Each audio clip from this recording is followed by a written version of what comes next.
గౌరవ ముఖ్యమంత్రి గారు ఈ రాష్ట్రానికి సరిగా లేనటువంటి అన్ని విషయాల మీద మార్పులు చేసేటటువంటి ప్రయత్నం చేస్తున్నారు.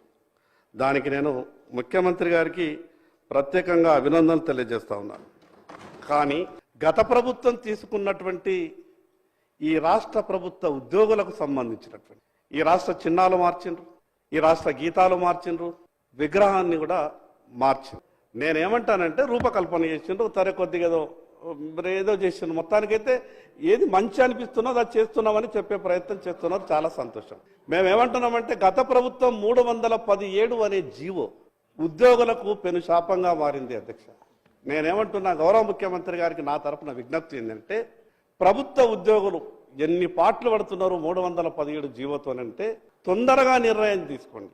ఈ 3-4 కారణాలు ఏ రకంగానైతే మీరు స్పీడ్గా నిర్ణయం తీసుకొని సభలో చర్చ పెట్టి ఈ రకంగా మీరు ముందుకు పోయే ప్రయత్నం చేస్తున్నారో ఈ 317 అసలు తెలంగాణ ఉద్యమమే మనకు స్థానికత కొరకు.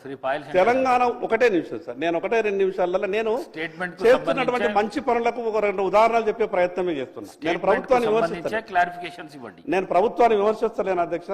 చేస్తున్నటువంటి మంచి పనులకు ఇంకొక 4 మంచి పనులు చేస్తే బాగుంటుందని ప్రభుత్వానికి సూచన మాత్రమే చేయదలుచుకున్నా.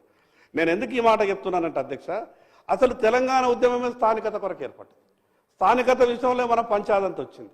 కానీ తెలంగాణ రాష్ట్రం వచ్చిన తర్వాత ఈ 317 జీవో వచ్చి ఈ ప్రభుత్వ ఉద్యోగులకు ఈ రకమైనటువంటి ఇబ్బంది కలుగుతుందని ఎవరు కూడా ఊహించలేదు. నేను అందుకే ఇన్ని మంచి పనులు చేస్తున్నామని సభలో చెప్తున్నారు, చాలా సంతోషం. ఇటువంటి మంచి పనులు కూడా వాటికి ఎంతైతే స్పీడ్గా చేసినారో ఈ మంచి పనులకు కూడా అంత స్పీడ్గా చేయండి.